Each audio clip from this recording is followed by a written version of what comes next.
Good morning all friends. मेरे legal advice by Sheikh Javed Mohammad advocate channel पर आपका स्वागत है। आज के हमारे वीडियो का टाइटल है नोटरी कैसे करें, एग्जीक्यूशन, वेरिफिकेशन एंड अटेस्टेशन का सही तरीका, बॉम्बे हाई कोर्ट का बड़ा फैसला। जी हाँ सर, नोटरी नियम 1956 के नियम 14 के फॉर्म XIV में कॉलम नंबर 5 में भी इन परिभाषाओं को बताया गया है जो एनुअल रिटर्न के रूप में भरी जाती हैं।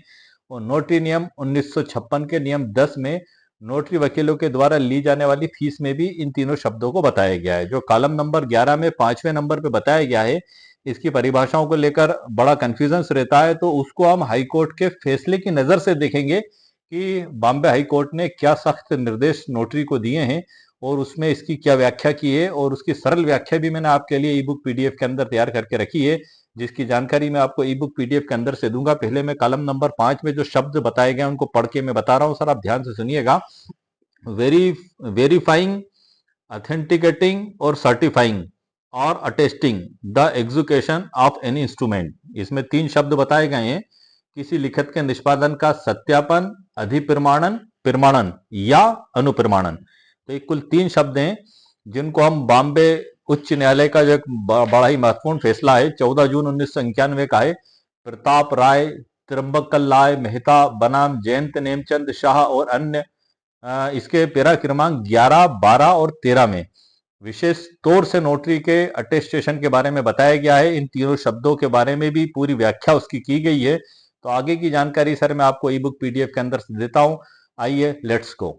आप देख रहे हैं सर कंप्यूटर स्क्रीन पर नोटरी कैसे करें, एग्जीक्यूशन, वेरिफिकेशन एंड अटेस्टेशन का सही तरीका, बॉम्बे हाई कोर्ट का बड़ा फैसला। हमारे आज के वीडियो का यही टाइटल है। अब हम शुरुआत मुख्य मुद्दे से करते हैं। आइए। नोटरी रूल फॉर्म XIV के कॉलम नंबर 5 में जो निष्पादन, सत्यापन और प्रमाणीकरण, जिसको हम अटेस्टेशन भी कहते हैं, उसकी जो मुख्य व्याख्या है वो इस ई बुक PDF के अंदर मेरे द्वारा देखी गई है। और नोटरी की सबसे महत्वपूर्ण और आम सेवा यही है सर। जब आप एक दस्तावेज को नोटरी करवाते हैं तो 3 मुख्य चरण होते हैं जिन्हें कानूनी भाषा में समझना सबसे बेहद आवश्यक है। जिसमें नंबर 1 है निष्पादन, एग्जीक्यूशन, जिसको हम कह सकते हैं कागज में जान का फूंकना। कैसे, मतलब इसका यह वह क्रिया है जब कोई व्यक्ति, जिसे निष्पादक कहते हैं, एग्जीक्यूटर, अपनी मर्जी से किसी कानूनी दस्तावेज पर हस्ताक्षर या अंगूठा लगाता है। मतलब जो निष्पादक है वो अपनी मर्जी से उस पर हस्ताक्षर या अंगूठा लगाता है। नंबर 1 चीज तो ये हो गई। और उसके आगे, ताकि वह दस्तावेज को वैध और प्रभावी हो जाए। वो इसलिए लगाता है ताकि वो दस्तावेज वैध और प्रभावी हो जाए। उदाहरण के तौर पे हम इसे ऐसे समझ सकते हैं, आप किसी प्रॉपर्टी की रजिस्ट्री के कागजों पर हस्ताक्षर करते हैं, इसका मतलब है आपने दस्तावेज का निष्पादन किया। ये इसका एक सरल उदाहरण हो गया।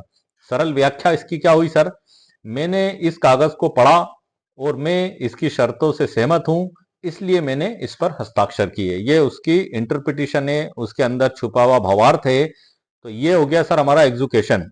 कॉलम नंबर 5 में जो डेफिनेशन दी गई है नोटरी नियम 1956 के नियम 14 के फॉर्म XIV के कॉलम नंबर 5 में, एग्जीक्यूशन आप समझ चुके हैं। इसमें मैंने उदाहरण से भी समझा दिया और सरल व्याख्या से भी समझा दिया। एक बार और मैं बता दूं, यह वह क्रिया है जब कोई व्यक्ति, जिसे निष्पादक कहते हैं, अपनी मर्जी से किसी कानूनी दस्तावेज पर हस्ताक्षर या अंगूठा लगाता है ताकि वह दस्तावेज वैध और प्रभावी हो जाए।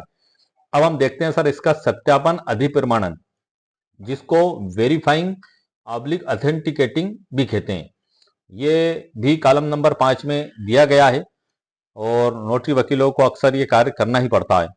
सत्यापन, अधिप्रमाणन, इसको अंग्रेजी में बोलते हैं वेरीफाइंग ऑब्लिक ऑथेंटिकेटिंग और पहचान की पुष्टि। इसका मतलब समझ लेते हैं सर हम, कि नोटरी का काम यह सुनिश्चित करना है कि जो व्यक्ति दस्तावेज पर हस्ताक्षर कर रहा है वह वही व्यक्ति है जिसके बारे में दस्तावेज में लिखा है। नोटरी इसके लिए पहचान पत्र जैसे कि आधार और पेन की जांच करता है। ये इसका मतलब हुआ। काय का सर, वेरीफाइंग और ऑथेंटिकेटिंग का मतलब हिंदी में सत्यापन ऑब्लिक अधिप्रमाणन इसको कहा जाता है। और इसमें भी यही शब्द इस्तेमाल किए हैं जो मैंने आपको अभी पढ़ के बताए थे। कॉलम नंबर 5 में किसी लिखत के निष्पादन का सत्यापन, अधिप्रमाणन, प्रमाणन या अनुप्रमाणन। तो हम सत्यापन या अधिप्रमाणन के बारे में हम बात कर रहे हैं सर। हम भूमिका होगी, एक भरोसेमंद गवाह के रूप में नोटरी पहचान को सत्यापित करता है। किस प्रकार से, मैंने इस व्यक्ति का ID कार्ड देखा और या वही व्यक्ति है जो इस दस्तावेज पर साइन करने आया है। प्रैक्टिकली रूप में हम इसे देख लेते हैं। हम कोर्ट में बैठे हुए हैं, ऑफिस में बैठे हुए हैं, हमारे सभी सील रजिस्टर हमारे पास में रखे हुए हैं, व्यक्ति डॉक्यूमेंट्स हमारे सामने रखता है, तो उसमें पता लगता है कि एक अनुबंध करता और एक अनुबंध गृहीता है। वो अनुबंध किसी भी प्रकार का हो सकता है, विक्रय का अनुबंध भी हो सकता है या रुपए के लेन देन का भी हो सकता है। तो उसमें जो अनुबंध करता है वो हमारे सामने मौजूद खड़ा हुआ है। हमने उसके आधार कार्ड को देखा, आधार कार्ड पे जो फोटो लगा हुआ है, इस फोटो से उसको मिलान किया और उसके बाद उसका जो आईडी नंबर है वो हमारे रजिस्टर में एंट्री किया और उससे हमारी चर्चा भी हुई कि आप किस संबंध में लेके आए। वो बता रहा है कि मैं मेरी जमीन इसको बेच रहा हूँ, इतने रुपए मैंने ले लिए हैं और हमारे बीच में तय हुआ है कि इस तारीख को ये बकाया राशि दे देगा मुझको, तो मैं इसको रजिस्ट्री करा दूंगा। ये सारी बात आपकी हो गई। उसके बाद उसने आपके सामने दस्तखत किए, उसकी सहमति से, राजी और खुशी से। तो ये प्रोसेस इसमें अपनाई जाती है। तो नोटरी वकील साहब इसी बात के गवाह होते हैं उसमें कि उनके सामने ही ये डॉक्यूमेंट्स वो उसी व्यक्ति के द्वारा दस्तखत किए गए थे, बनाया गया था। अब तीसरे नंबर का आता है सर हमारा प्रमाणन अनुप्रमाणन, जिसको हम सर्टिफाइंग ऑब्लिक अटेस्टिंग, आधिकारिक मोहर लगाना जिसको हम कहते हैं, ये भी कह सकते हैं इसको हम। मतलब है यह नोटरी प्रक्रिया का अंतिम और सबसे महत्वपूर्ण चरण है।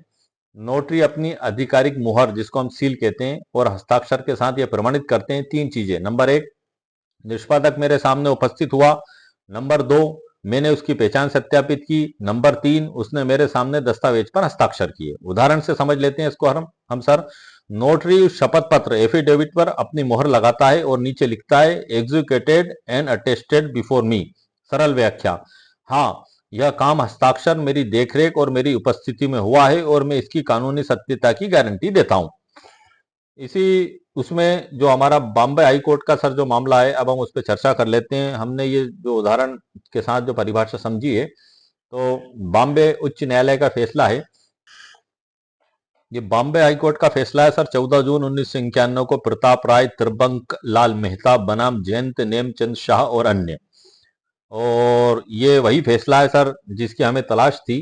फैसला है सर ये, इसमें समायोजन जिसको हम एडजस्टमेंट कहते हैं और डिक्री की बात इसमें बताई गई है। लेकिन इस फैसले का जो पैराग्राफ नंबर 10-11 है, ये सीधे हमारे ई बुक और वीडियो का मुख्य आधार है, फाउंडेशन हम कह सकते हैं। यह फैसला नोटरी के लिए सबसे बड़ी चेतावनी भी है सर।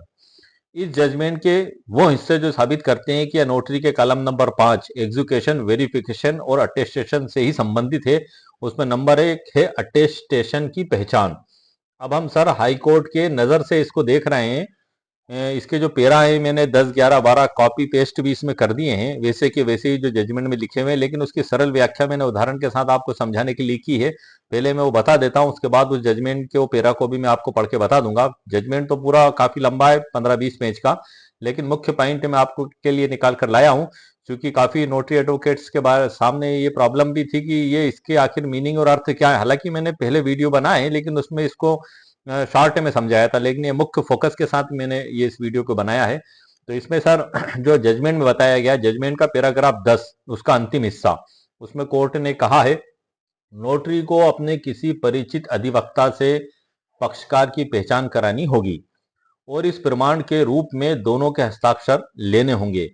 यदि नोटरी उचित सावधानी बरते बिना, रजिस्टर में प्रविष्टि किए बिना दस्तावेजों को सत्य प्रति के रूप में चिन्हित करता है, तो यह नहीं कहा जा सकता कि नोटरी कानून के अनुसार अपने कर्तव्य का निर्वहन कर रहा है। ये इसके पैरा क्रमांक 10 में बताया है। इसके बाद रजिस्टर फॉर्म XIV और कॉलम की अनिवार्यता के बारे में भी इसमें बताया गया है। जजमेंट का पैराग्राफ 11 है सर, इसमें सीधे नोटरी रूल्स 1956 और नोटरी रजिस्टर फॉर्म XV और XIV का जिक्र इसमें किया गया है। इसमें जो बताया गया है कि रजिस्टर के निर्धारित प्रपत्र में प्रत्येक नोटरी कार्य को नोटरी रजिस्टर में दर्ज करने संबंधी व्यक्ति के हस्ताक्षर लेने और लिए गए शुल्क का विवरण दर्ज करने का प्रावधान दिया गया है।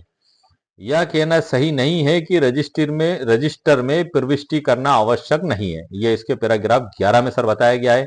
और उसके बाद कॉलम 5 की शक्ति जो इसमें बताई गई है, इसमें हमें 3 सबक मिलते हैं। उन तीनों सबकों को हम समझ लेते हैं। शॉर्ट में मैं बता दूं, सबक नंबर 1 है एग्जीक्यूशन। नोटरी को स्वयं संतुष्ट होना चाहिए कि मूल दस्तावेज पर हस्ताक्षर सही व्यक्ति ने किए हैं, पैरा क्रमांक 11 जजमेंट का। सबक नंबर 2 वेरिफिकेशन। यदि नोटरी व्यक्ति को नहीं जानता तो उसे किसी एडवोकेट से उसकी पहचान करवानी चाहिए और रजिस्टर में हस्ताक्षर लेने चाहिए। पैरा क्रमांक 10 जजमेंट का, बॉम्बे हाई कोर्ट का। सबक नंबर 3, प्रोफेशनल मिसकंडक्ट। बिना सावधानी के मोहर लगाना केवल गलती नहीं बल्कि लापरवाही, निग्लिजेंसी है जो जनहित को खतरे में डाल सकती है। ये 3 सबक सर हमें इसमें मिले हैं। अब इसमें जो इसका पैराग्राफ 10 और 11 में एग्जीक्यूशन, वेरिफिकेशन और अटेस्टेशन का जो पूरा निचोड़ दिया गया है, उसको मैं आपको सर बता देता हूं। नंबर 1 है एग्जीक्यूशन। इस जजमेंट के अनुसार एग्जीक्यूशन का मतलब है केवल दस्तखत करना नहीं है। एग्जीक्यूशन का मतलब केवल दस्तखत करना नहीं है। इसमें कोर्ट ने क्या कहा है सर, या नोटरी का दायित्व है कि वह स्वयं को संतुष्ट करे कि उसके समक्ष निष्पादित एग्जीक्यूटेड किया जाने वाला मूल दस्तावेज संबंधित व्यक्ति द्वारा ही निष्पादित किया गया है। ये कोर्ट ने जजमेंट में कहा है। नोटरी के लिए इसमें सबक जो है कि पक्षकार आपके सामने साइन करे, आप यह सुनिश्चित करें कि वह व्यक्ति वही है जिसने दस्तावेज बनाया है। ये नोटरी के लिए सबक है। इसमें वेरिफिकेशन के बारे में जजमेंट के पैरा 10 में जो बताया है और इसकी सरल व्याख्या कर रहा हूं सर मैं आपको। जजमेंट के पैरा 10 में पहचान की प्रक्रिया को स्पष्ट किया गया है। कोर्ट ने इसमें जो कहा है कि यदि नोटरी के समक्ष उपस्थित पक्षकार नोटरी के लिए अपरिचित है, नोटरी वकील साहब उसको नहीं जानते हैं, तो नोटरी को अपने किसी परिचित अधिवक्ता से पक्षकार की पहचान आइडेंटिफाई करानी होगी और इस प्रमाण के रूप में दोनों के हस्ताक्षर लेने होंगे। नोटरी के लिए इसमें सबक यह है कि कॉलम नंबर 5 में वेरिफिकेशन का मतलब है कि आपने आईडी प्रूफ देखा है या किसी वकील से उस व्यक्ति की पहचान कराई है। अब हम देख लेते हैं सर तीसरा, अटेस्टेशन, प्रमाणीकरण। जजमेंट बॉम्बे हाई कोर्ट के पैराग्राफ 11। यह नोटरी की मुहर और उसकी विश्वसनीयता से जुड़ा है। इसमें जो कोर्ट ने कहा है, न्यायालय नोटरी की मुहर का न्यायिक संज्ञान, जुडिशियल नोटिस लेते हैं और यह मानते हैं कि संबंधित दस्तावेज को नोटरी द्वारा विधिवत सत्यापन करने में सभी संभव सावधानी बरतने के बाद ही प्रमाणित मतलब अटेस्टेड किया गया। न्यायालय नोटरी की मुहर का न्यायिक संज्ञान लेते हैं और यह मानते हैं कि संबंधित दस्तावेज को नोटरी द्वारा विधिवत सत्यापन करने में सभी संभव सावधानी बरतने के बाद ही प्रमाणित किया गया है। इसमें नोटरी वकील साहब के लिए जो सबक आया निकल के, अटेस्टेशन आपकी या वह गवाही है कि आपने एग्जीक्यूशन और वेरिफिकेशन के दोनों काम पूरी तरीके से सावधानी से किए हैं। अब इसको एक चार्ट से सर मैंने इसमें बताया है, आप देख रहे हैं चार्ट, कॉलम नंबर 5 के शब्द जो एग्जीक्यूशन, वेरिफिकेशन और अटेस्टेशन है, ये फर्स्ट कॉलम में। सेकंड में कानूनी कर्तव्य, पैरा क्रमांक 10 और 11 जो बॉम्बे हाई कोर्ट का जजमेंट है उसके बारे में, और गलती होने पर क्या परिणाम होगा वो अंतिम कॉलम में। तो एग्जीक्यूशन को हम देख लेते हैं। अपनी उपस्थिति में साइन करवाना, ये बॉम्बे हाई कोर्ट का जो फैसला है उसमें जो जज साहब ने जो डिसीजन दिया उसके हिसाब से ये है कि आपकी उपस्थिति में साइन करवाना। गलती होने पे इसका क्या परिणाम होगा, जाली दस्तावेज, फॉर्जरी का खतरा होगा सर इसमें। दूसरा है वेरिफिकेशन, आईडी या वकील के जरिए पहचान सुनिश्चित करना। ये बॉम्बे हाई कोर्ट का पैरा क्रमांक 10 और 11 कहता है। अगर आपने ये नहीं किया तो प्रोफेशनल मिसकंडक्ट, दुराचार माना जाएगा। अटेस्टेशन, रजिस्टर में एंट्री करके मोहर लगाना। कानूनी कर्तव्य पैरा 10 और 11 में बताया गया, उसी के आधार पर करना। अगर आपने नहीं किया तो मोहर की कानूनी मान्यता खत्म होना। तो ये इस प्रकार से ये मैंने इसकी सरल व्याख्या की है। अब इसमें उसको जो मैंने कॉपी पेस्ट किया है उन्हीं को वर्ड टू वर्ड सर मैं कुछ आपको पढ़ के बता देता हूं, जिससे आपको सरल व्याख्या की है। अब मैं इसको वर्ड टू वर्ड भी पढ़ के बता देता हूं ताकि आपको ये लगेगा कि हाँ जजमेंट में क्या लिखा हुआ है, उसी की सरल व्याख्या मैंने की है।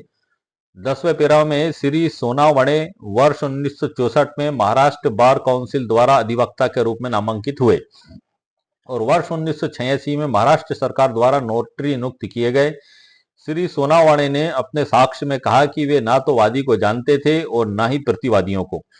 श्री सोनावणे ने उस प्रक्रिया को समझाने के लिए कहा गया जिसका वे सब पालन करते हैं। जब किसी दस्तावेज की सही प्रति को नोटरी द्वारा प्रमाणित किया जाना आवश्यक होता है, श्री सोनावणे ने कहा कि वे अपने समक्ष प्रस्तुत प्रति की मूल प्रति से तुलना करते हैं और उचित सत्यापन के बाद उस प्रति को सही प्रति के रूप में प्रमाणित करते हैं। ये श्री सोनावणे साहब ने बताया और उन्होंने अपने साक्ष्य में कहा कि कभी कभी प्रमाणित दस्तावेज की कार्यालय प्रति संबंधित पक्ष से प्राप्त कर ली जाती है और उनके अभिलेखों के साथ रखी जाती है, लेकिन उनके द्वारा अपनाई जाने वाली प्रक्रिया एक समान नहीं है।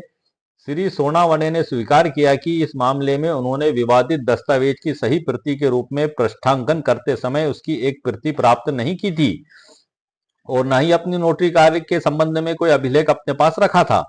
श्री सोनावाने ने अपने साक्ष्य में स्वीकार किया कि उन्हें अब याद नहीं है कि विवादित दस्तावेज के प्रमाणीकरण के लिए उनके कार्यालय में कौन आया था। जिरह के दौरान भी श्री सोनावाने से तीखे सवाल पूछे गए कि उन्होंने यह सुनिश्चित करने के लिए क्या क्या सावधानियां बरती थी कि मूल दस्तावेज पर हस्ताक्षरकर्ता के हस्ताक्षर थे या नहीं। इस संबंध में जिरह के दौरान श्री सोनावाले ने निम्नलिखित बातें कही। ये हर नोटरी वकील को सीखने, सुनने और समझने के लिए बड़ा ही महत्वपूर्ण फैसला है सर बॉम्बे हाई कोर्ट का। ये मैं पढ़ के इसलिए बता रहा हूं क्योंकि पढ़ने से ही आप सारी स्थिति समझते चले जा रहे हैं कि हाँ आखिर इस फैसले में क्या लिखा है और क्या कह रहा है, हमें क्या करना है और हमें क्या नहीं करना है। इसमें हमें क्रॉस एग्जामिनेशन भी मिल रहा है कि किस प्रकार से उनसे सवाल पूछे गए और किस प्रकार से उनके जवाब दिए गए, ताकि हम इससे सीख सकें कि ये गलतियां हमसे ना हो। निम्नलिखित बातें कही। नंबर क्या बात कही सर उसमें क्रॉस एग्जामिनेशन में? मैं मूल दस्तावेज पर हस्ताक्षर करने वाले व्यक्ति की पहचान की पुष्टि नहीं करता।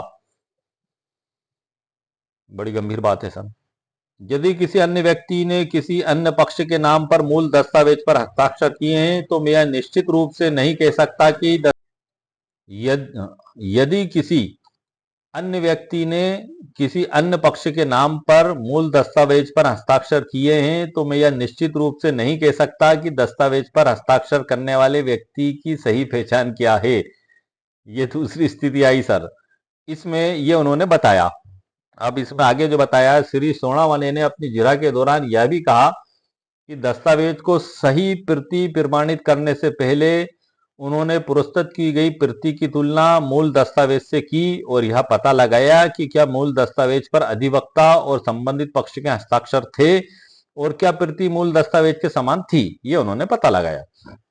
श्री सोनावाने इस प्रश्न पर कोई प्रकाश डालने की स्थिति में नहीं थे। ये सर सीखने वाली बातें हैं सर, मैं पढ़ के इसलिए बता रहा हूं क्योंकि ऐसी स्थिति कभी भी किसी भी समय किसी भी नोटरी अधिवक्ता के समक्ष आ सकती है।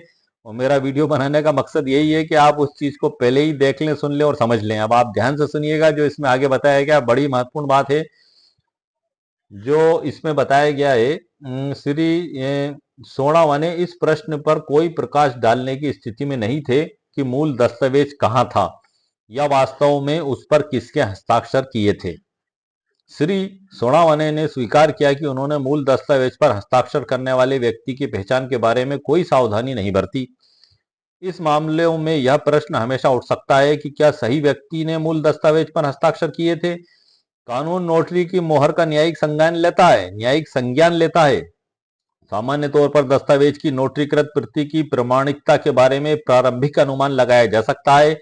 इस अनुमान के पीछे मूल विचार यह है कि नोटरी आमतौर पर कानूनी पेशे का एक जिम्मेदार सदस्य होता है। ये बॉम्बे हाई कोर्ट के द्वारा सर कहा जा रहा है और उससे अपेक्षा की जाती है कि वो अपने समक्ष उपस्थित पक्ष की पहचान के बारे में स्वयं को संतुष्ट करने के लिए उचित सावधानी बरते।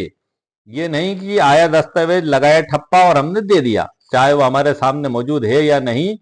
इस प्रकार की कंपटीशन से हमें बचना ही नहीं, करना ही नहीं है सर, पूरा पूरा बचना है और हमें करना भी नहीं है। इससे हमें यही सीखने को मिलता है, स्वयं संतुष्ट होने के लिए उचित सावधानी बरतना चाहिए। आपके समक्ष जो व्यक्ति है उसकी पहचान के बारे में, क्यों ऐसा ना हो कि पता लग रहा है कि जो व्यक्ति आया है दस्तावेज लेके वो अनुबंधकर्ता में जिसका नाम लिखा वो है ही नहीं, अनुबंधकर्ता वहां मौजूद ही नहीं है, दस्तावेज लेके कोई दूसरा आ गया, तो इतनी तो जांच पड़ताल सर करना ही पड़ेगी आपको।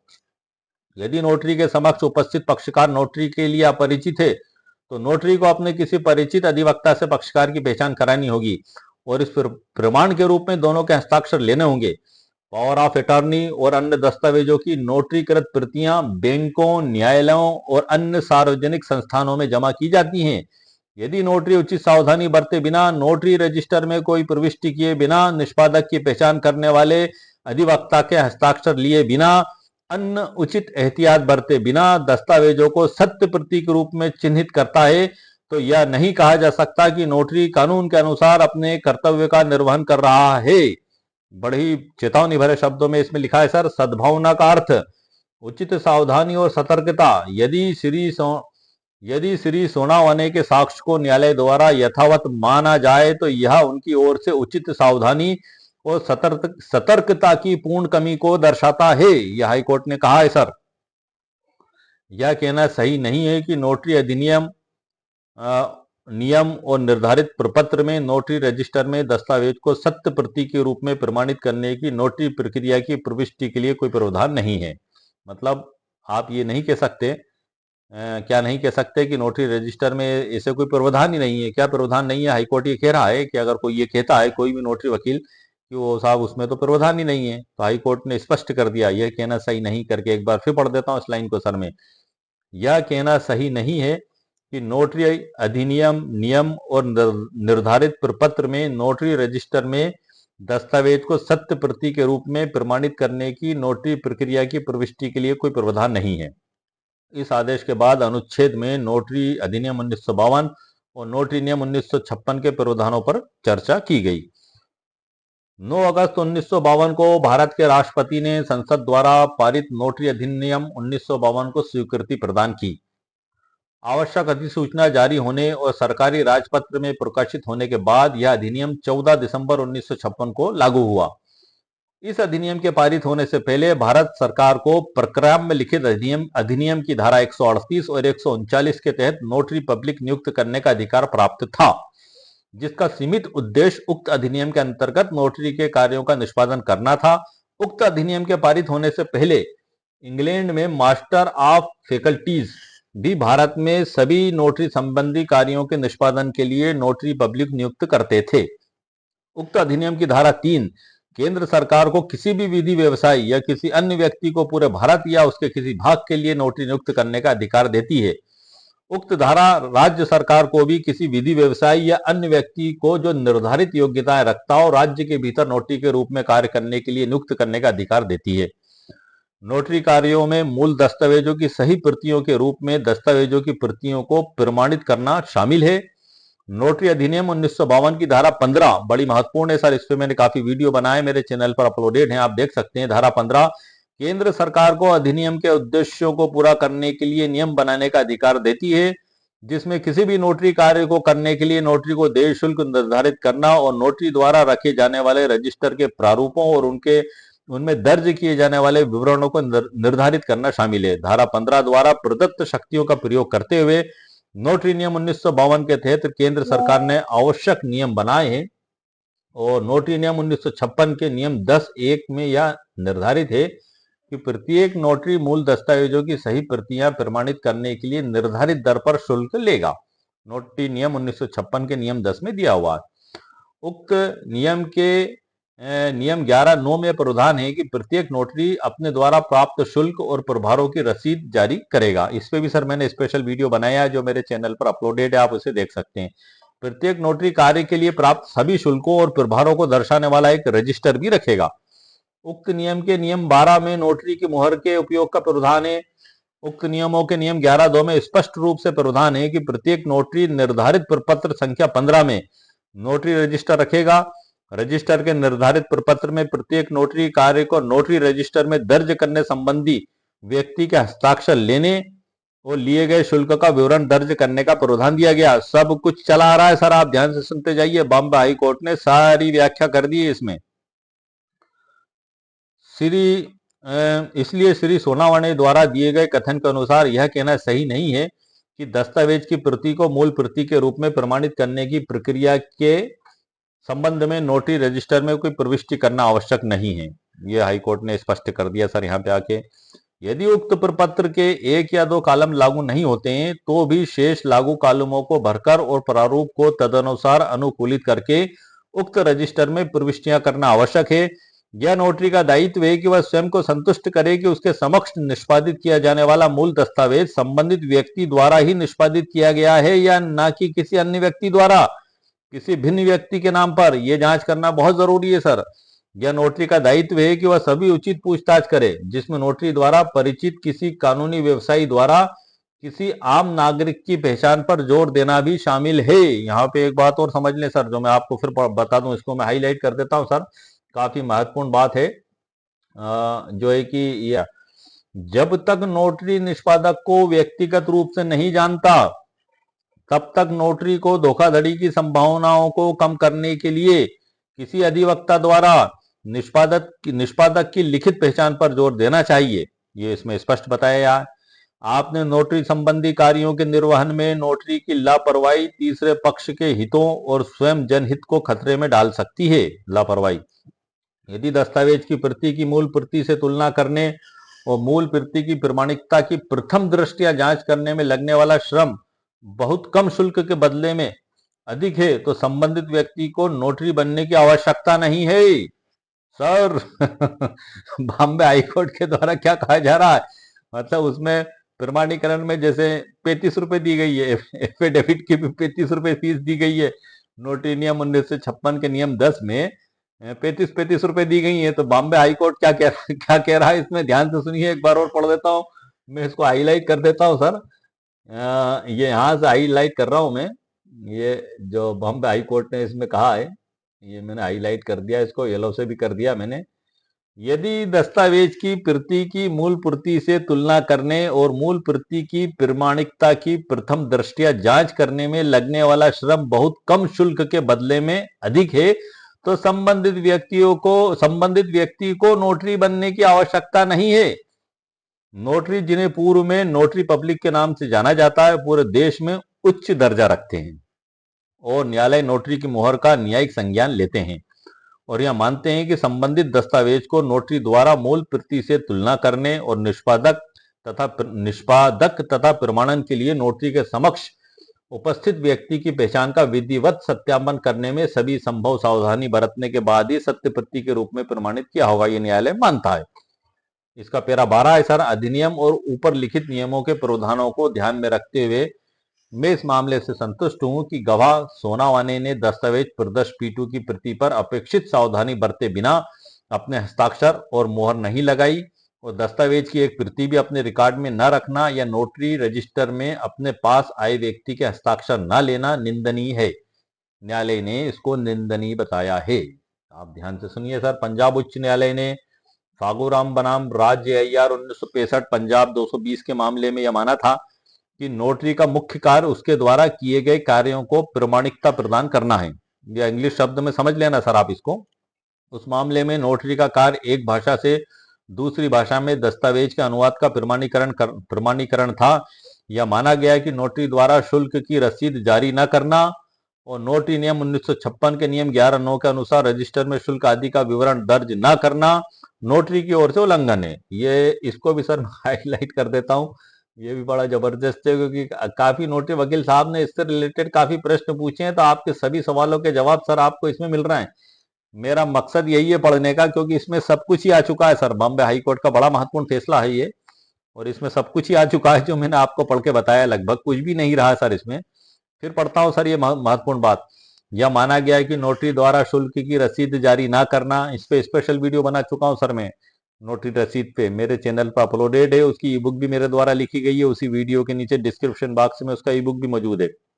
यह माना गया है कि नोटरी द्वारा शुल्क की रसीद जारी न करना और नोटरी नियम 1956 के नियम 11(9) के अनुसार रजिस्टर में शुल्क आदि का विवरण दर्ज न करना नोटरी की ओर से उल्लंघन है। बहुत से दस्तावेज कई लोग ये सोचते हैं कि सील लगा दो और दे दो, वो कोई एंट्री नहीं, तो इसके बारे में हाईकोर्ट ने सख्त मनाही दी दी। अतः मूल दस्तावेज की नोटरीकृत प्रति को किसी भी प्रकार का साक्षिक महत्व देना संभव नहीं है। मामले की परिस्थितियों में यह कहना संभव नहीं है कि वादी मूल दस्तावेज को छिपा रहा है। श्री सोनावाने का मामला नहीं है कि वादी ने विवादित प्रति के नोटरीकरण के लिए उनसे संपर्क किया था। तो ये जबरदस्त टिप्पणियां सर इसमें की गई हैं। तो आज के वीडियो से संबंधित सर मैंने मुकम्मल कानूनी जानकारी आपको प्रदान कर दी है।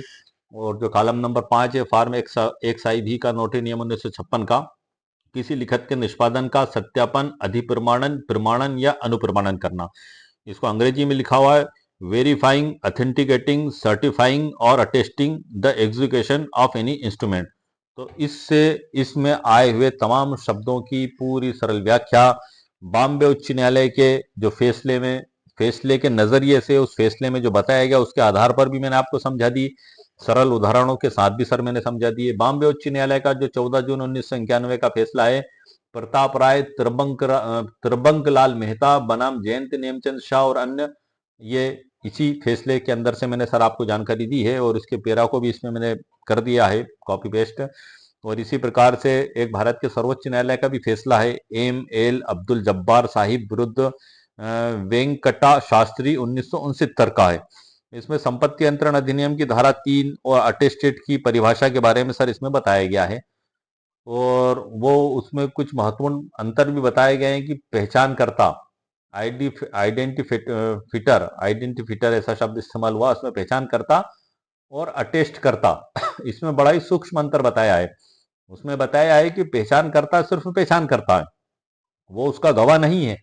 पहचानकर्ता से मतलब उसमें जो बताया है, मैं आपको शॉर्ट में सर बता देता हूं कि जैसे कि कोई एग्रीमेंट लिखा गया, और एग्रीमेंट जब भी लिखा जाता है तो उसमें दो गवाह होते हैं, और वो एक पहचान करता उसमें अलग होता है। तो यदि कोई वकील उसकी पहचान करता है तो वो सिर्फ इस बात की पहचान करता है कि हाँ, इस व्यक्ति को मैं पहचानता हूं, ताकि कोई धोखा ना हो कि ये जो व्यक्ति का नाम कागज में लिखा हुआ ये वही व्यक्ति है, इतनी पहचान है बस, उसका इतना रोल है। लेकिन उसके अंदर लिखी हुई बातों का वो गवाह नहीं होगा।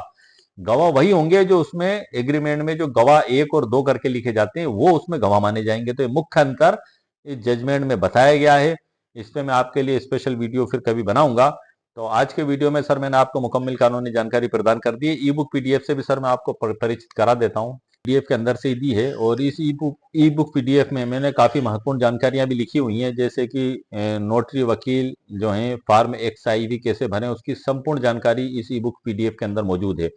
और इस पे 45 मिनट का एक स्पेशल वीडियो भी मैं बना चुका हूं, जो मेरे चैनल पर अपलोडेड है, जिसमें फॉर्म XIV के भरने की पूरे नियम और जानकारी दी गई है। सरल उदाहरण के साथ डेमो चार्ट भी इसमें दिया गया है समझाने का। जो नोटरी नियम 1956 के नियम 10 में जो फीसें दी गई हैं, उसका भी बुक का पीडीएफ बना के 2 पेजों का इसमें मैंने अपलोड कर दिया। उसके बाद उसकी सरल व्याख्या भी मेरे द्वारा कर दी गई है। फॉर्म XIV का जो प्रारूप है 11 कार्यों का, जो नोटरी वकील साहब के द्वारा किए जाएंगे एनुअल रिटर्न में जो मांगा जाता है, उसका भी मैंने फोटो खींच के पीडीएफ बना के इस ई बुक पीडीएफ में मैंने उसमें कॉपी पेस्ट कर दिया है। और साथ ही उसकी सरल व्याख्या उसके नीचे मेरे द्वारा की गई है। और नोटरी से रिलेटेड काफी महत्वपूर्ण जानकारियां इसमें दी गई हैं, जो है कि, लेकिन ये जो हमारा आज का टॉपिक है ये अतिरिक्त इसमें बढ़ा दिया गया है। ई बुक वही है जो पहले मेरे द्वारा अन्य वीडियो के नीचे अपलोड की गई है, लेकिन ये वाली जो जानकारी है आज के वीडियो से संबंधित है, ये एक्स्ट्रा इसमें ऐड की गई है। और आज के वीडियो से संबंधित जो मुकम्मल कानूनी जानकारी सर मैंने आपको प्रदान कर दी है कि नोटरी कैसे करें, एग्जीक्यूशन, वेरिफिकेशन एंड अटेस्टेशन का सही तरीका, बॉम्बे हाई कोर्ट का बड़ा फैसला। फैसला क्या है सर? वो बॉम्बे उच्च न्यायालय 14 जून 1991, प्रताप राय, त्रिभंग लाल मेहता बनाम जयंत नेमचंद शाह और अन्य। और इसमें पैरा क्रमांक 11, 12 और 13 हमारे लिए महत्वपूर्ण है, और उसी को आधार बनाकर मैंने चर्चा आज की वीडियो में आपको जानकारी दी है। और इससे रिलेटेड काफ़ी हमारे वकील साहबों की क्वेरी भी थी, और मैंने हालांकि पहला वीडियो बनाया था इस पे, उसमें इन तीनों शब्दों की शॉर्ट में जानकारी दी थी, लेकिन ये पूरे वीडियो में मैंने मुख्य फोकस इन शब्दों पर ही किया। और परिभाषा को भी सपोर्टेड कैसे किया सर मैंने? बॉम्बे हाई कोर्ट के फैसले से, कि बॉम्बे हाई कोर्ट ने क्या नजरिया उसमें बताया है, उसको आधार मान के सरल व्याख्या इस वीडियो में मैंने की है। और कॉलम नंबर 5 में सभी एग्रीमेंट जो है उसका अधिकतर नोटरी वकील के पास 99% काम इसी में यही आता है। एग्रीमेंट हुए, वसीयतनामे हुए, पावर ऑफ अटॉर्नी हुए, और हलफनामे के लिए है, शपथ पत्र के लिए इसका कॉलम नंबर 7, उस पर मैं स्पेशल वीडियो बना चुका हूँ। और इसमें मैंने स्पेशली जो, और अच्छा, मैंने सर जो पूरा फैसले की जो लाइन पढ़ के आपको इसलिए बताई ताकि वर्ड टू वर्ड आप सुन लें और समझ लें, क्योंकि वो इतने सरल अंदाज में लिखी हुई थी कि आप आसानी से समझ चुके हैं उसे, कि आखिर उसमें हमें क्या करना है और क्या नहीं करना है, और किस प्रकार से इसकी परिभाषा को दी गई है, और हमें किस प्रकार से उन कामों को नहीं करना है जो इसमें बताया गया है, चेतावनी के तौर पे निंदनीय निंदा करते हुए बताया गया है। तो आज के वीडियो में सर मैंने आपको मुकम्मल कानूनी जानकारी दे दी है। ये जो ई बुक पीडीएफ है, इसकी लिंक इस वीडियो के नीचे डिस्क्रिप्शन बॉक्स में मेरे द्वारा दे दी गई है। 199 रुपीज कीमत इसकी मेरे द्वारा रखी गई है। यदि आपको आवश्यकता महसूस हो तो आप इसको खरीद सकते हैं। इसमें इसके अलावा भी और ई बुक पीडीएफ की लिंक आपको मिलेगी नोटरी से संबंधित, जैसे कि नोटरी रजिस्टर के 11 कॉलमों की संपूर्ण गाइड। मैंने तकरीबन 9 महीने पहले इस पर वीडियो बनाया था, लेकिन उसमें काफी कुछ चेंजेस हो गए, तो मैंने उसमें नया अमेंडमेंट करके पूरी नई ई बुक इसमें अपलोड की है। उसकी लिंक भी आपको इस वीडियो के नीचे मिल जाएगी। How to use notary seal complete guide, उसकी भी लिंक आपको इस वीडियो के नीचे मिल जाएगी। पीडीएफ जो है फॉर्म XIV, उसकी लिंक भी आपको इस वीडियो के नीचे मिल जाएगी। उसमें 5 पेजों का वो पीडीएफ है, उसकी आप प्रिंट निकाल कर उसको कलम से भरकर आप डायरेक्ट नोटरी सेल आप उसको भेज सकते हैं। एक रेडीमेड ड्राफ्ट मैंने आपके लिए बना दिए ताकि आपका समय भी बच जाए और अशुद्ध होने का जो डर रहता है टाइपिंग मिस्टेक का वो भी ना हो और समय भी बर्बाद ना हो, इसलिए मैंने उसका भी पीडीएफ आपको बना दिया है। हर साल नोटरी वकील साहबों को जनवरी माह के प्रथम सप्ताह में इसकी आवश्यकता पड़ती है, तो जब भी आपको आवश्यकता मिले हमेशा के लिए वो मेरे चैनल में मेरे वीडियो के नीचे आपको पीडीएफ मौजूद रहेगा। यदि आपको परेशानी जाती है ढूंढने में, फॉर्म टाइप करने में परेशानी जाती है, आप बिल्कुल चिंता ना करें। मेरे वीडियो के नीचे जो डिस्क्रिप्शन बॉक्स है वहां पे जाएं, आपको वहां पे लिखा दिखाई देगा फॉर्म XIV पीडीएफ 5 पेज में ओनली। आप उस पर क्लिक करेंगे, भुगतान का ऑप्शन आएगा। जैसे ही आप भुगतान करेंगे आपकी ईमेल पे डाउनलोड का मैसेज आएगा। आप डाउनलोड पर क्लिक करेंगे तो आपके मोबाइल पर, स्मार्टफोन पर और कंप्यूटर पर डाउनलोड हो जाएगी। उसकी फोटोकॉपी आप निकाल लें उस पीडीएफ की। आप गिनती लगा लें साल भर में आपने कितने कार्य किए हैं, कलम नंबर 5 के एग्रीमेंट वसीयतनामे इससे संबंधित, और उसमें गुणा कर दें 35 का। और कलम नंबर 7 में साल भर में आपने कितने एफिडेविट किए हैं उनकी गिनती लगा लें, उसमें 35 का गुणा करके आखिरी कलम में आप लिख दें। ऊपर आपका नोटरी वकील साहब का नाम, पता पूरा जो COP सर्टिफिकेट ऑफ प्रैक्टिस में लिखा हुआ है वो लिख दें। दूसरे कॉलम में सनद नंबर और COP के ऊपर जो रजिस्ट्रेशन नंबर लिखा हुआ था होता है वो भी लिख दें और आपका एप्लीकेशन नंबर भी लिख दें। और तीसरे नंबर के बाद फिर 11 कॉलम आ गए, तो 11 कॉलम में आपने जो जो कार्य किए हैं उनको इसी प्रकार से आप भर के और आप भेज सकते हैं नोटरी पोर्टल पर। ये एनुअल रिटर्न से संबंधित जानकारी है जो इन पे मैंने स्पेशल वीडियो बना चुका हूं सर, फॉर्म XIV कैसे बने। 45 मिनट का वीडियो है जो मेरे चैनल पर अपलोडेड है। और इससे रिलेटेड भी नोटरी की अन्य ई बुक की लिंक इस वीडियो के नीचे आपको मिल जाएगी, और ये जो ई बुक पीडीएफ है इसकी लिंक भी आपको मिल जाएगी। तो आज के वीडियो में सर मैंने आपको मुकम्मल कानूनी जानकारी प्रदान कर दी है। नोटरी रजिस्टर के नोटरी नियम 1956 के नियम 14 के फॉर्म XIV के कलम 5 में जो परिभाषाएं दी गई उनके ऊपर, बॉम्बे हाई कोर्ट के फैसले के अंदर जो परिभाषाएं दी गई उसके आधार पर भी मैंने आपको इसमें समझा दिया है। उम्मीद है आपको मेरा वीडियो पसंद आया होगा। मेरे वीडियो को आप लाइक भी करें, शेयर भी करें, सब्सक्राइब भी करें। ओके, शुक्रिया, थैंक यू सर।